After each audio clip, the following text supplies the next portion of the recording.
Então, galera, bom dia. Continuando nossa aula de TGA.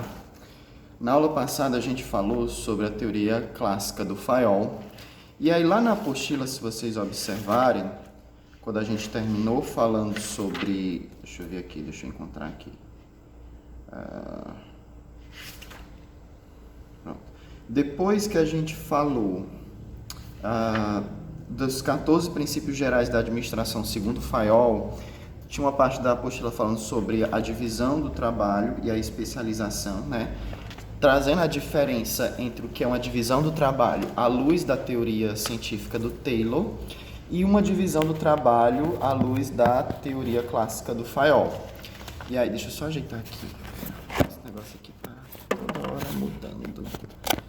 Eu quero deixar pronto. Agora ficou bom. Então, depois ele traz um pouquinho sobre o conceito de linha e staff.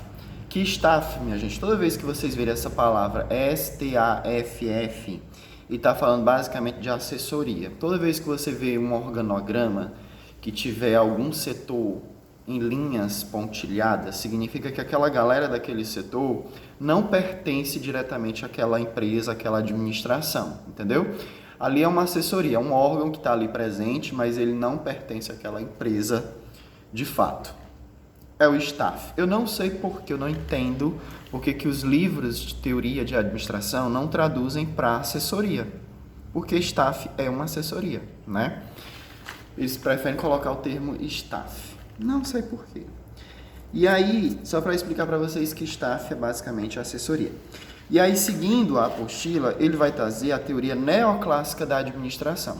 Só que eu pedi para vocês anotarem no caderno, né, aquela sequência das teorias, depois da primeira teoria científica, cujo autor principal é o Taylor, cuja ênfase é as tarefas. Depois vem a teoria clássica, cujo autor principal é Fayol, e a ênfase é a estrutura. Aí depois dela não vem a neoclássica. A apostila ela meio que tenta juntar essas teorias de acordo com o que elas têm em comum, mas ela não traz na ordem cronológica como a gente está acostumado a estudar nos livros de TGA. Depois da teoria clássica vem a teoria das relações humanas. E aí nós temos ela na apostila, é o capítulo 3, 3.1, relações interpessoais e intergrupais. Procurem aí na apostila 3.1, aqui, abordagens humanísticas e comportamentais da administração. Só que a abordagem comportamental, ela também veio muito depois, né? Então, a gente vai falar somente da abordagem humanística, e eu vou dizer para vocês até onde, mais ou menos, se passa a abordagem humanística.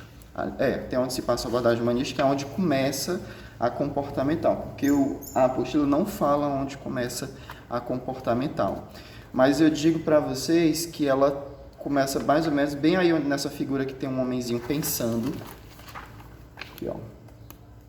Bem nessa figura aqui, você pode escrever de caneta como eu escrevi aqui em cima, né? Teoria comportamental da administração. Escreva aí teoria comportamental da administração. E volte para o comecinho do capítulo 3, abordagens humanísticas. Eu risquei aqui, mas... abordagens humanísticas e comportamental da administração. E aí primeiro vamos falar da humanística, tá? Bem, na teoria clássica, na teoria científica, o Taylor falava da administração enquanto tarefas, né? Administrar basicamente era gerenciar tarefas e tentar racionalizar as tarefas para que a gente tivesse uma produção otimizada. Foi aí que começou a administração enquanto ciência. O Fayol já veio falar sobre agrupamentos de tarefas, né? E agrupamento de tarefas deu princípio ao que a gente conhece como a departamentalização, né? A criação dos setores, a criação dos departamentos. Por isso, a ênfase da abordagem clássica é a estrutura. Aí, na teoria humanística, começam a surgir as ideias dos psicólogos. Nessa época, mais ou menos, estava surgindo a psicologia também. E aí a gente começou a levar em consideração que as pessoas, a psique individual das pessoas, como as pessoas pensam, como elas se comportam, os anseios delas, né? dizem muito sobre o resultado de uma empresa. Pode dizer muito sobre o resultado de uma empresa. Se esse resultado vai ser bom, se vai ser ruim, se para a gente gerenciar a gente tem que estar cuidando de alguma questão relacionada ao comportamento das pessoas. E aí, a grande luz que trouxe para a gente foi essa parte de relações interpessoais e intergrupais. Tá, eu vou ler isso daqui, mas eu quero muito falar sobre essa experiência de Hawthorne, porque isso aí foi a grande luz que trouxe para a administração no que diz respeito ao quão influenciado estão os resultados de uma empresa baseada na psicologia humana. Então vamos lá. Relações interpessoais e intergrupais. O que é um relacionamento interpessoal? É uma relação entre pessoas, né? Competência para administrar relacionamentos e criar redes. Capacidade de encontrar pontos em comum e cultivar afinidades. Envolve habilidade de comunicação e cooperação. Você não terá uma segunda chance de causar uma primeira boa impressão. É a empatia construída, igualar, ajustar, acompanhar, espelhar. Semelhanças geram conforto e segurança. Está falando nas relações interpessoais. Se eu me identifico com alguém, gera conforto e segurança em relação àquele relacionamento ou àquela pessoa. É entrar na dança e não bater de frente. Após estabelecido o rapport, o grupo o seguirá para onde for. Cada funcionário é a imagem viva da empresa. A postura, roupa, voz, linguajar, olhar indicam ao cliente como é a empresa. E não estamos falando só do departamento de vendas. Autoconhecimento, capacidade de reconhecer e compreender estados de espírito, emoções, bem como o efeito desses aspectos sobre outras pessoas. Características, autoconfiança, autoavaliação. Eu acho que eu risquei essa parte aqui porque está muito solto esse conteúdo aqui. Não, esse conteúdo está muito... Não entendi o que tem a ver com a abordagem humanística. Acho que é por isso que eu risquei, então você risca também, tá? Risca isso daí, porque isso aí tá sobrando mesmo. Eu fui aqui dar uma chance, mas vi que não, tá sobrando. Vamos falar da experiência de Hawthorne. A experiência de Hawthorne foi realizada entre 1927 e 1932 por George Elton Mayo. Então, Elton Mayo é o principal nome da abordagem humanística, tá? Elton Mayo é o principal nome da teoria humanística da administração. E a ênfase da teoria humanística da administração são as relações humanas, certo? Então, recapitulando. Teoria científica, Taylor, ênfase, tarefas. Teoria clássica, Fayol, ênfase, estrutura. Teoria das relações humanas, ou teoria humanística, principal autor, Elton Mayo, ênfase, relações humanas. Bem,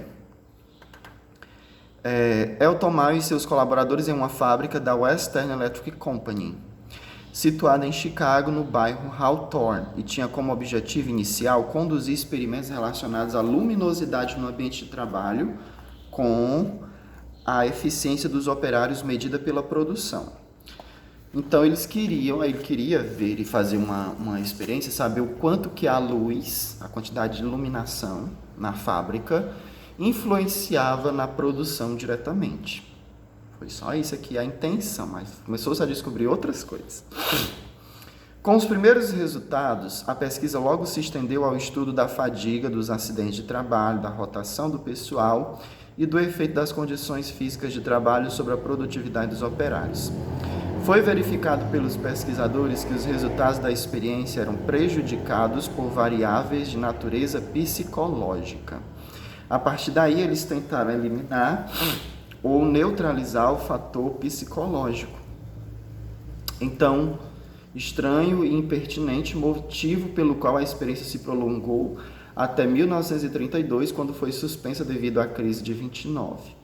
A fábrica da Western Electric Company já desenvolvia uma política de pessoal voltada para o bem-estar dos seus operários e com a experiência pretendia não o aumento da produção, mas sim conhecer melhor os seus empregados. A experiência se desenvolveu em 4 fases vistas a seguir. Então, galera, ele queria fazer uma experiência, verificar o rendimento da fábrica baseado na luz. Se eu aumentasse a luz, será que aumentaria a produção? Se eu diminuísse a luz, será que reduziria a produção? É um tanto... Porque, assim, partia do pressuposto de que se estivesse no escuro, ninguém produzia, né? Se estivesse no claro, a galera produzia. Então, ele queria saber se aumentando a intensidade da luz, isso gerava realmente uma mudança na produção. Só que ele começou a perceber, através dessa experiência, ele começou a perceber algumas coisas sobre o comportamento das pessoas que precisava ser anotado, que precisava ser considerado, né? E se perceber se não eram outras coisas que condicionavam o aumento ou a diminuição da produção. A segunda fase é muito interessante, ou a terceira, que tem os 12 momentos.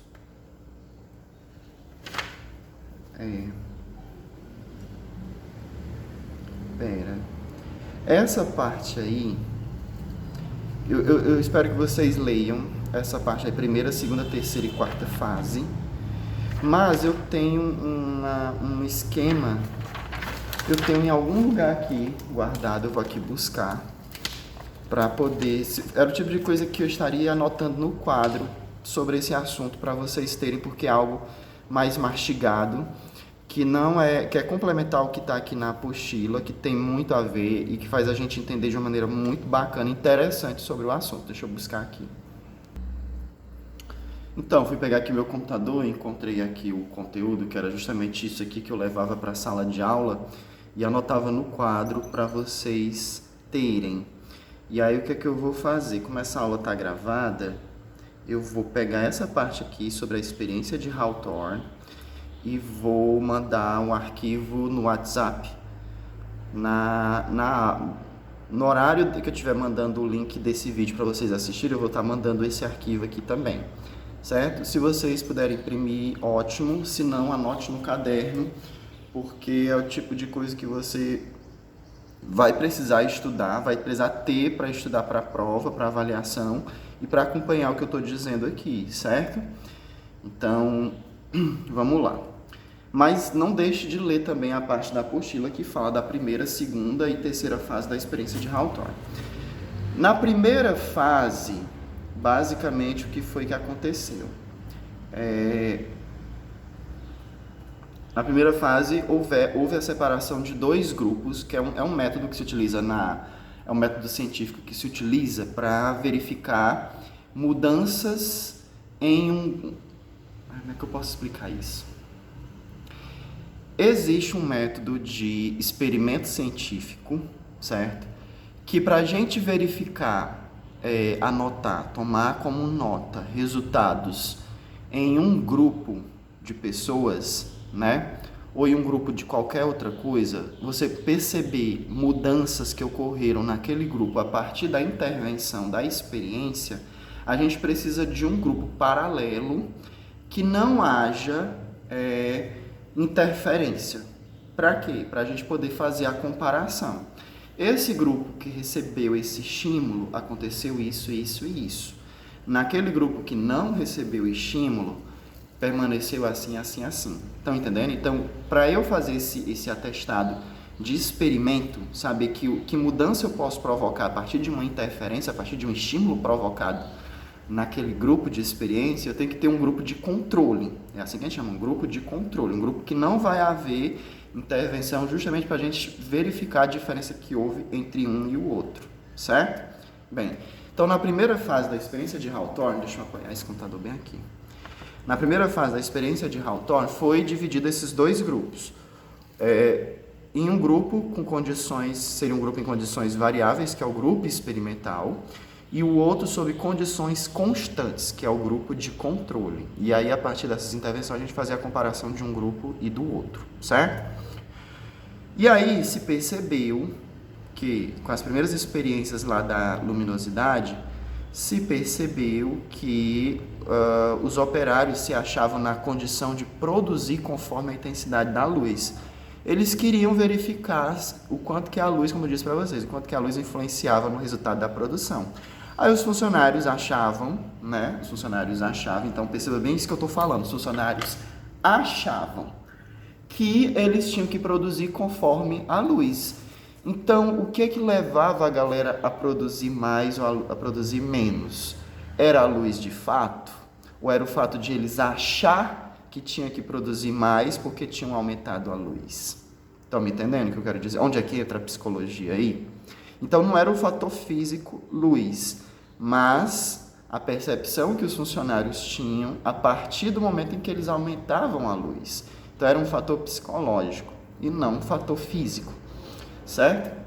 Bem, e por que resolveram fazer a pesquisa nessa fábrica? Porque essa Electric Company, ela tinha uma rotatividade do pessoal em torno de 250% ao ano. Vocês sabem o que significa isso? Uma rotatividade de 250% ao ano. Significa que as pessoas que entravam para trabalhar ali, se fosse uma rotatividade de 100%, significaria que as pessoas com quem eu começo o ano lá, eu tenho um quadro de funcionários de 100 funcionários, né? Até o final do ano, todos esses funcionários serão trocados por funcionários novos. Isso é uma rotatividade de 100%, até o final do ano, né? Então, até o final do ano, nenhum funcionário que começou a trabalhar na empresa no começo do ano ficou até o final. Ou seja, a galera entrava, trabalhava lá e pedia para sair, né? 200% significaria que até o final de junho, todo o pessoal tinha sido trocado e até o final de dezembro, todo o pessoal tinha sido trocado de novo. Então, não era uma rotatividade nem de 100 nem de 200, era uma rotatividade de 250% ao ano. Então, era um local em que, movido muito pelo interesse pessoal de cada funcionário, seria um local ideal para a gente estudar a psicologia humana numa empresa, numa fábrica. Entenderam?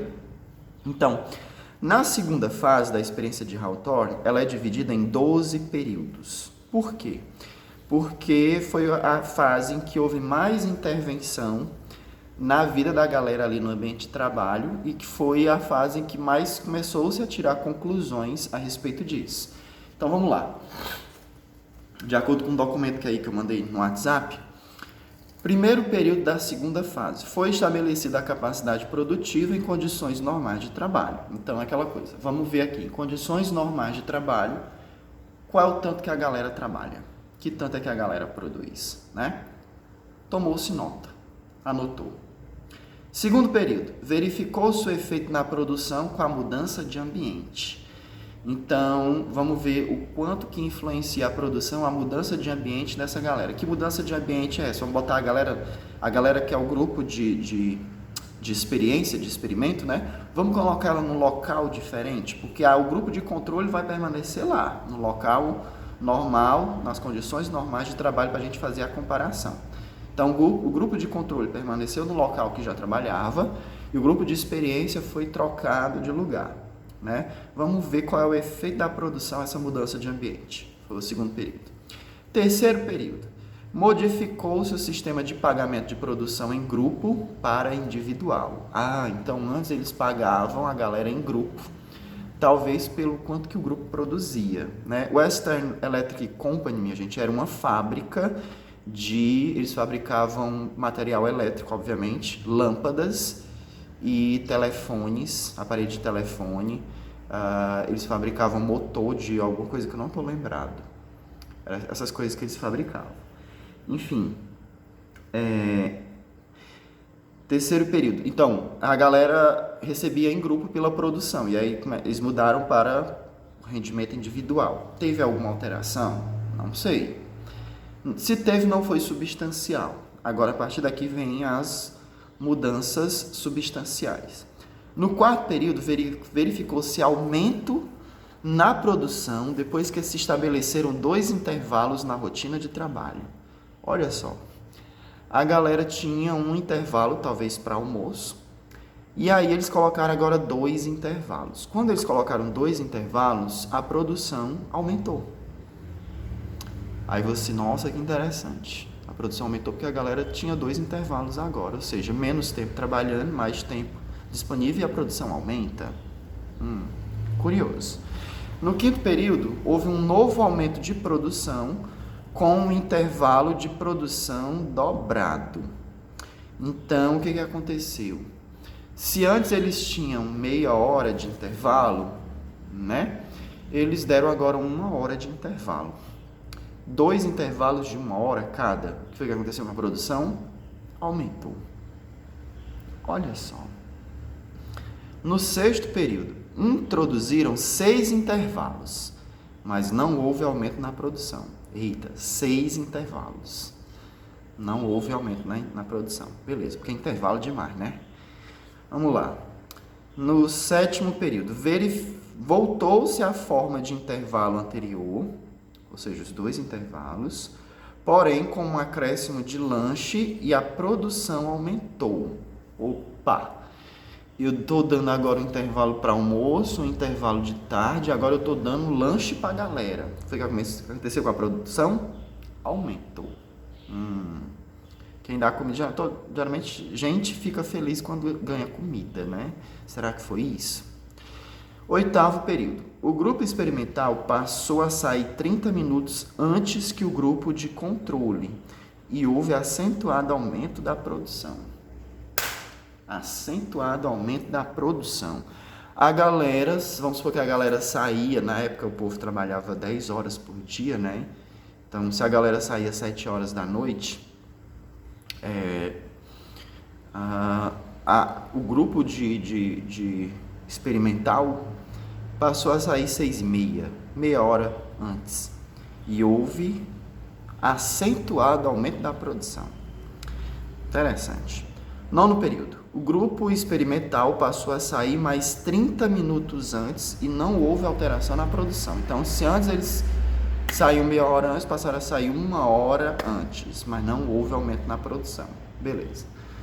No 10º período, o grupo experimental voltou a sair junto com o outro grupo e a produção aumentou bastante. Então, no 10º período, eles falaram assim, não, vocês vão voltar a sair 7 horas da noite. A produção foi aumentar.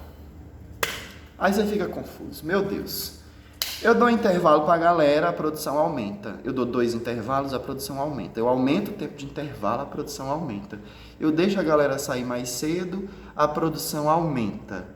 E aí, quando eu deixo a galera, quando eu tiro para a galera voltar a sair no horário de antes, a produção vai aumentar mais ainda. Fiquei confuso.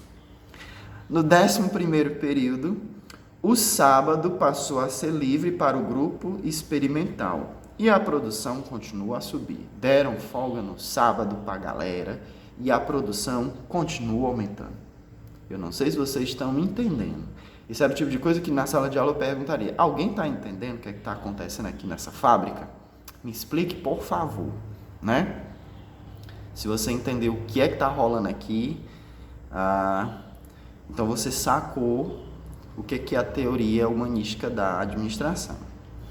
Então, e no 12º período veio a coisa mais interessante de todas. Tirou-se todos os benefícios. Tirou o intervalo, tirou o lanche, tirou essa história de sair mais cedo, tirou o sábado, né? Voltou a ser tudo como era antes. E a produção atingiu números surpreendentes. E aí eu deixo a pergunta, o que aconteceu? Por que a produção aumentava quando eu mexia nesses detalhes na rotina de trabalho da galera? O que acontecia? Bem, embora você fique buscando justificativas baseado nessas mudanças que eram implementadas, por conta do lanche, por causa do intervalo, por causa de sair mais cedo, por causa de dar folga no sábado, né? Se você ficar considerando esses fatores como os diretamente envolvidos no aumento da produção, você está enganado, porque não é. A galera aumentava a produção por um simples motivo. Porque eles estavam sendo observados. Então, não tem até um dizerzinho ditado que fala que o gado só engorda aos olhos do dono, uma coisa assim. Então, o que quer dizer isso? Que a galera só trabalha quando o dono está olhando, né? Quando está sendo observada. Então, isso é um fator que tem pouco a ver com lanche, tem pouco a ver com sair mais cedo, tem pouco a ver com dar uma folga, tem pouco a ver com aumento de intervalo. Não, a galera começava a trabalhar mais porque tinha uma pessoa olhando, né? Tá aqui trabalhando normalmente, coxando parafuso, coxando parafuso, coxando parafuso. E aí eu disse, mas na hora que tem uma pessoa, aí faz uma mudança, vamos dar um intervalo para vocês, aí vocês, opa, massa. Aí ficaram observando. Aí, eita, tem gente aqui me olhando.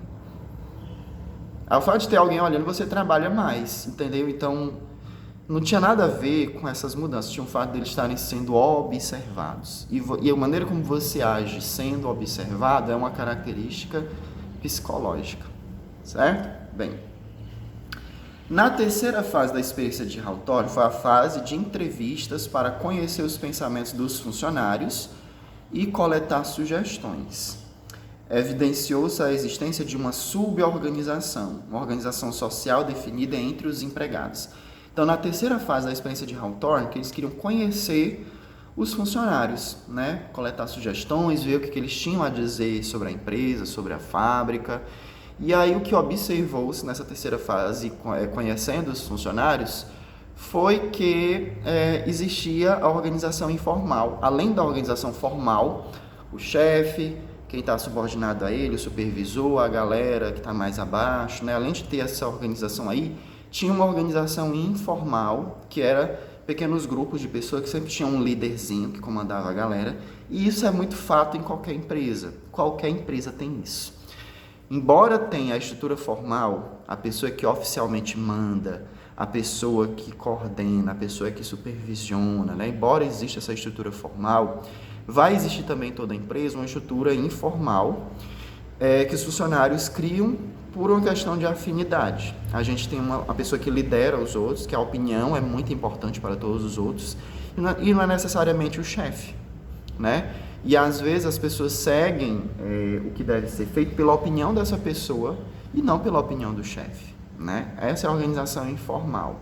E eles perceberam que isso existe. Nossa, existe aqui uma organização informal aqui dentro da estrutura formal da empresa, né? Isso é muito interessante. Na quarta fase da experiência de Hawthorne, foi definida em prol de estudar os conflitos que se geravam em razão da existência de duas organizações, a formal e a informal. Na quarta experiência, eles queriam estudar isso, se havia conflito, né? Principalmente nos resultados da empresa, se impactava os resultados da empresa a estrutura informal dentro da formal.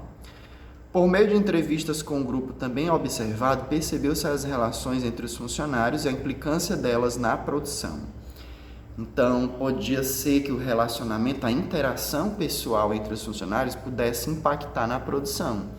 Uma amizade, um desafeto, um atrito, né? Um afeto, né? Então, isso podia impactar na produção? Com certeza poderia impactar na produção. Né? Ninguém gosta de trabalhar perto de gente que a gente não gosta, né? E isso influencia na sua produção, no seu resultado. E como influencia?